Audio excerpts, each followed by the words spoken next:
My name is Lauren, and I was my mom's first child. She had me when she was still figuring out her life. She got married young, right after high school, to my dad, Scott. They were more focused on love than on money, which didn't work out well for long. I was still just a little kid when she met Kyle, a guy with a lot of money and a fancy car. She left my dad, took me with her, and never looked back, except to collect the alimony checks. At first, Kyle seemed nice. He would bring me little treats and let me play in his big office filled with shiny things. But my mom changed around him.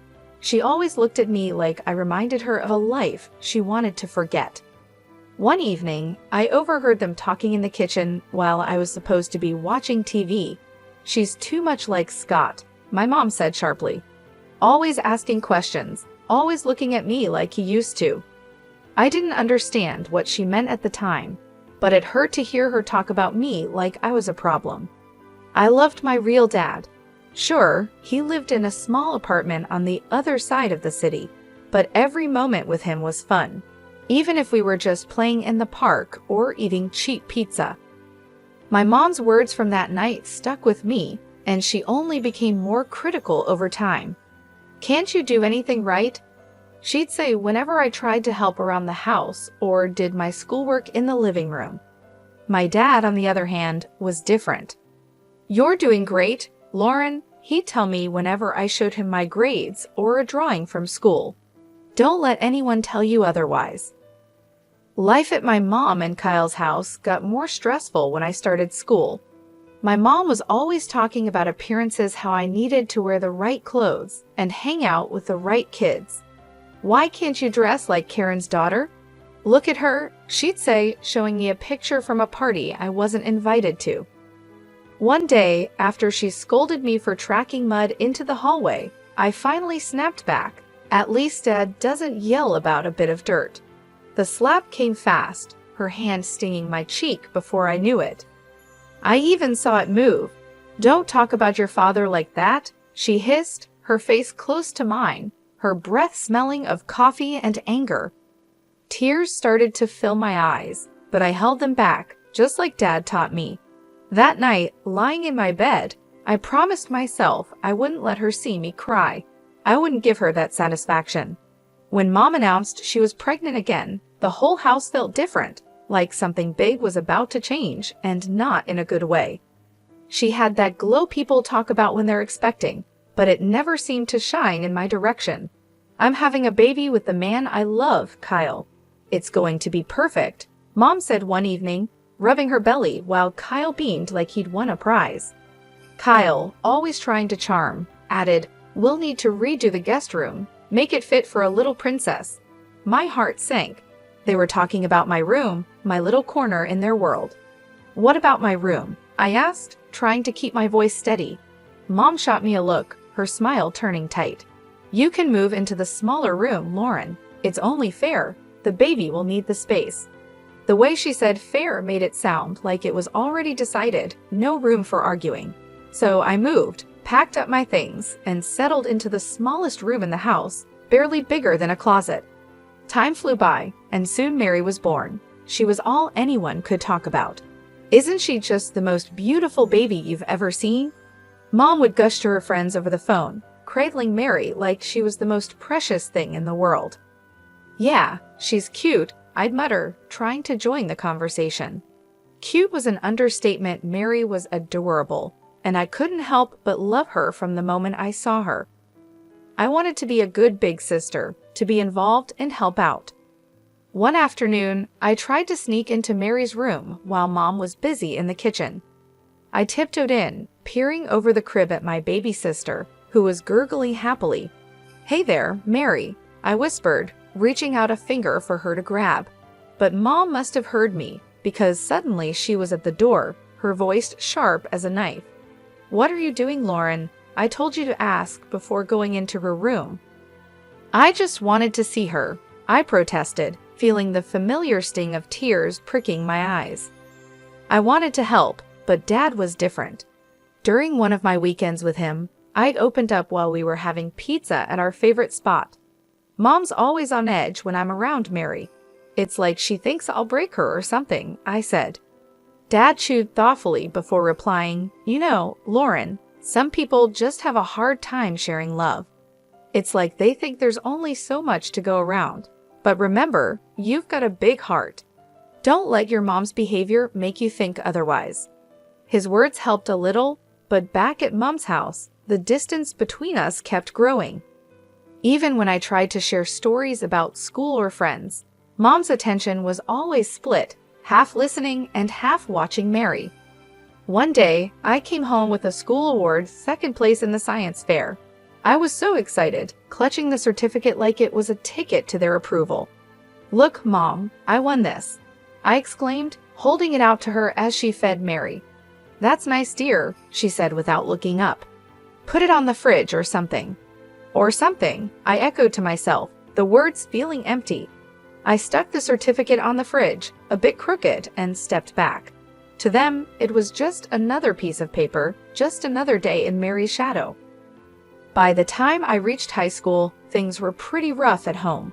Between Mom's cold shoulders and Kyle's indifference, I felt more like a guest than a part of the family. It was around then that the bomb-dropped mom decided it was time for me to live with Dad permanently.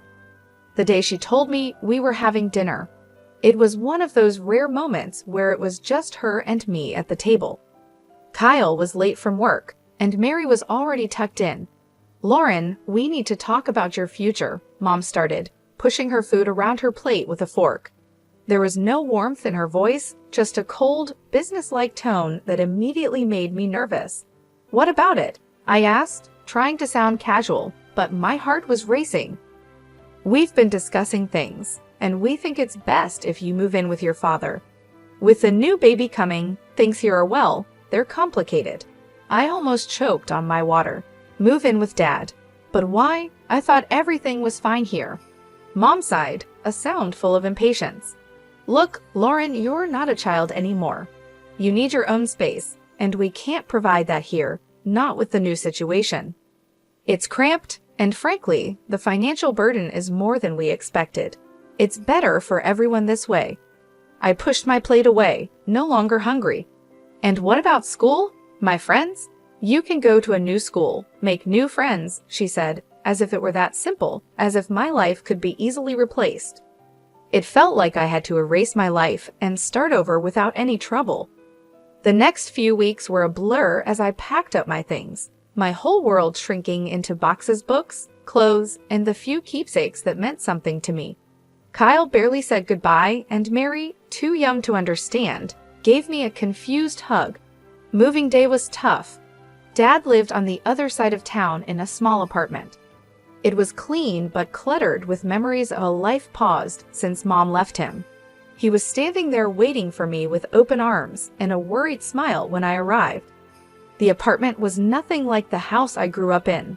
My new room was half the size of my old one, with walls that needed paint and a window that looked out at a brick wall. But it was quiet, and Dad was trying his best to make it feel like home. The first day at the new school was rough.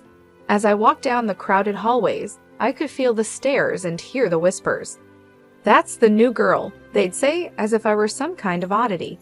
In class, I kept to myself, doodling in my notebook and trying to block out the murmurs. When the bell rang, I was the first one out the door, not wanting to linger. At home, Dad noticed my mood. How was school? He asked, trying to keep his tone light. It was fine, I lied, shrugging off my coat and dropping my bag by the door. If it gets tough, you tell me, okay? We're in this together. You're not alone, Lauren. His words meant a lot, but the loneliness I felt was deep and gnawing. It wasn't just about missing my old friends or the big house. It was about feeling unwanted, like I was pushed out because I was too much of a burden. Adjusting to life at Dad's wasn't easy, but I quickly realized that if I didn't pull myself together, things would only get worse. One morning, I woke up, looked around my cramped room, and decided it was time to take charge of my life. No one else is going to do it for me, I muttered under my breath. Dad noticed the change in me almost immediately. Over breakfast one day, he looked up from his coffee and said, "You're looking more determined these days, Lauren. What's on your mind?" I stirred my cereal, thinking about how to put it into words. I want to make something of myself, Dad. I don't want to end up stuck, you know. He nodded, a serious look crossing his face. I hear you, kiddo. So what's the plan? That scholarship, the big one for the top students, I'm going to get it, I declared, more to convince myself than him.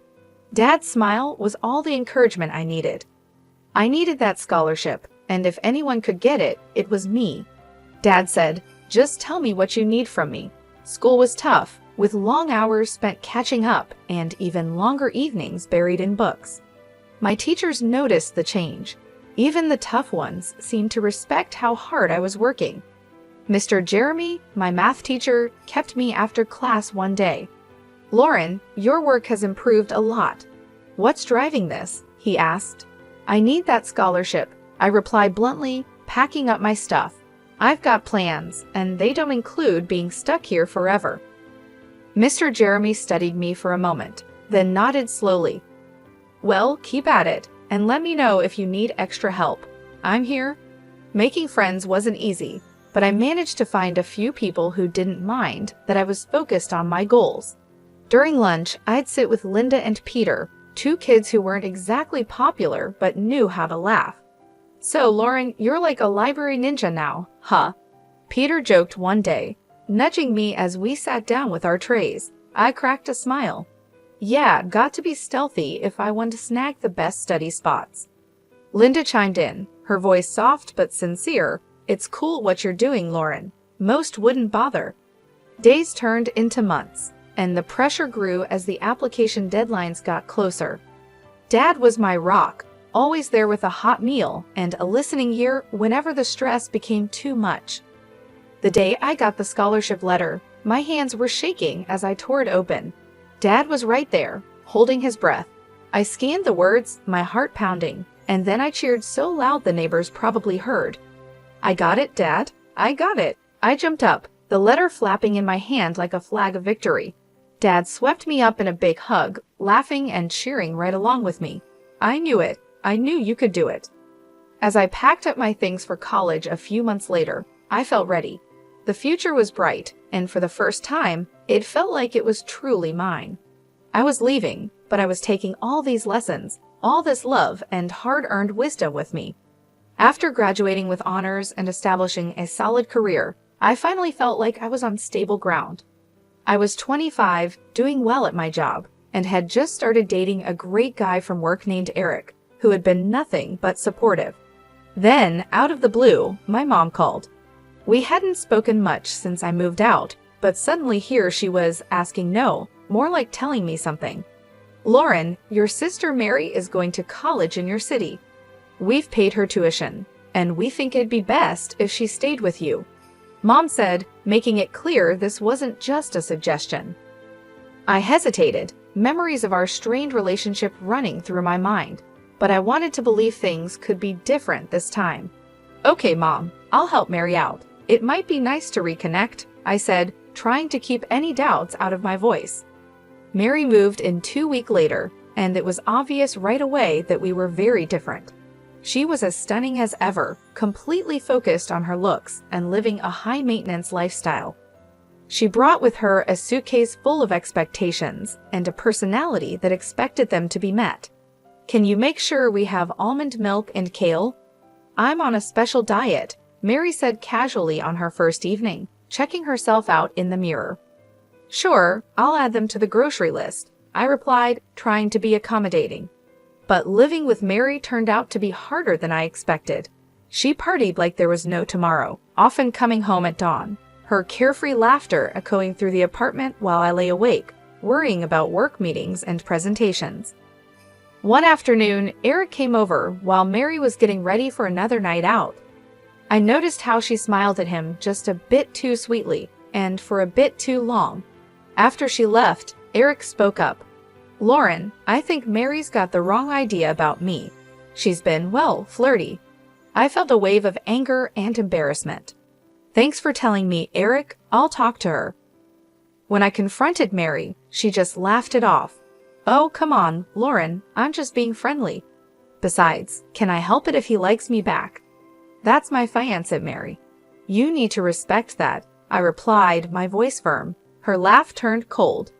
Lauren, I'm used to getting what I want. I always have. That was the last straw. I couldn't live like this, feeling like I had to guard my life from my own sister. You need to find another place to live, Mary. This isn't working out, I said, making it clear that I meant it. I told her my decision was final, and Mary stormed out, slamming the door behind her. Within an hour, my phone rang. It was Mom, and her voice was cold and sharp. You're such a jealous girl, Lauren. You can't stand to see your sister happy, can you? I just want respect, Mom, that's all, I replied, but it was like talking to a wall. After that, things went quiet between Mary and me. I heard through the grapevine that she dropped out of college and was drifting through her social circles on charm and whims.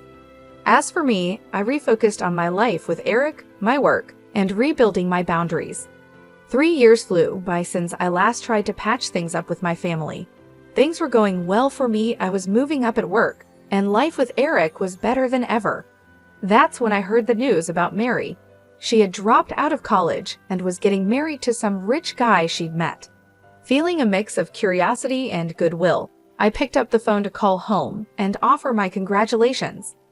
Mom answered, her voice cold and distant as always. Mom, I heard about Mary's wedding. I just wanted to say congratulations, I started, trying to keep my tone light. Well, don't bother. We're not waiting for you at the wedding.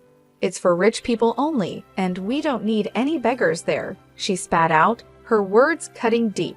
I clenched the phone a little tighter, feeling the old sting of rejection. Really, Mom, that's how you're going to be. What did you expect, Lauren? You've always been the difficult one. Just stay away, she said before hanging up. I stood there, phone in hand, the dial tone echoing in my ear. The hurt was real, but I wasn't going to let it ruin me. I found out later that they'd spared no expense on Mary's wedding, hiring popular artists and actors to make it a lavish affair. Time passed, and life didn't stand still for me either. Eric proposed, and suddenly I was planning my own wedding, nothing extravagant, but every bit filled with love and sincerity. I called Dad to share the news. He was overjoyed. Lauren, that's wonderful. You bet I'll be there. I wouldn't miss it for the world, he said, his voice brimming with happiness. Encouraged by Dad's reaction, I made one last attempt to bridge the gap with my mom. I dialed her number, my heart racing as I waited for her to pick up. Mom, I'm getting married. I want you to come, I said, holding my breath. Her reply was as cold as a winter breeze. No, Lauren, not interested in attending some modest gathering of losers. Count me out. I swallowed hard, fighting back the hurt. All right, Mom, take care, I said and hung up, knowing it was probably the last time I'd invite her into my life. Our wedding day was simple but beautiful. Dad walked me down the aisle, his presence a steady comfort. The room was filled with genuine smiles and heartfelt congratulations, a stark contrast to the grandeur and coldness of Mary's wedding spectacle. Our modest reception was filled with laughter, dancing, and stories. Eric and I mingled with friends and family who loved us for who we were, not for money or status. Life was going well, and Eric and I were thrilled to be expecting our first child. Then one ordinary afternoon, my phone rang, and the voice on the other end turned my day upside down. It was Mom, and she wasn't calling to congratulate me. Lauren, you have to take us in. We're desperate, she blurted out without even a hello. Mom, what's going on? I asked, though part of me didn't want to know. It's all gone wrong. Kyle's business failed. We mortgaged the house for Mary's wedding, and now it's all just gone. And your sister's marriage is over. Her husband kicked her out and is demanding money for her cheating, she explained hurriedly, her voice edged with panic. I took a deep breath, trying to process the flood of information. Okay, slow down. What exactly are you asking of me? We need a place to stay, all of us. We're coming to your house, she stated matter-of-factly, as if it were the most obvious solution. The request, or rather the demand, hit me hard. No, Mom, you can't just decide to move in with us. It doesn't work like that. Lauren, you owe us after everything we've done for you, she snapped, her voice sharp and commanding. That struck a nerve. Oh, you, Mom? Remember how you were when I needed you most? You pushed me out. You chose everything over me. And now you expect me to just open my doors. Her voice rose. You're being selfish, Lauren. Where is your family spirit? I am your mother. And you've never let me forget it. But being a mother doesn't mean what you think it does. It's not about debts and demands. I shot back, my patience wearing thin. Her fury was palpable even through the phone. You'll regret this, Lauren. I might even take you to court to get what I deserve. I couldn't help but laugh, but it was more from disbelief than anything else. Go ahead and try, Mom. Remember, Dad was my guardian when you kicked me out. What are you going to claim? That your daughter wouldn't let you live off her after you threw her out. There was a pause, and I could almost hear her thinking. This isn't over, Lauren, she finally hissed before hanging up. Life after that last call with Mom felt like a fresh start, a real new beginning. Eric and I were busy getting the nursery ready, picking out paint colors, assembling the crib, and navigating the usual ups and downs of pregnancy. It was a bright and early Friday morning, and I was setting up some baby clothes we had just bought, folding them neatly into the new dresser. Eric was drilling something in the corner, the electric screwdriver buzzing away. He stopped, wiped his forehead, and looked over at me with a smile. How's it going over there, Lauren? Need any help? I've got it, thanks. Just thinking about everything. It's really happening, huh? I responded, running my hand over a tiny soft onesie. It really is. We're going to be parents, Lauren, he said, his voice full of awe and a bit of nervous excitement. Just then, there was a knock at the door. I was surprised who could it be this early on a Friday. Eric went to answer it while I continued organizing. I heard voices, and then Eric called out, Lauren, it's for you.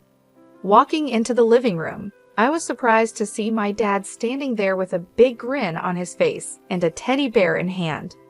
Surprise, he exclaimed. Dad, what are you doing here? I couldn't hide my delight as I rushed over to give him a big hug. I wanted to come and see how my favorite daughter is doing, and I brought something for my future grandchild. He handed me the teddy bear, which was soft and cuddly. Thank you, Dad. It means the world to me that you're here, I said, feeling a bit emotional.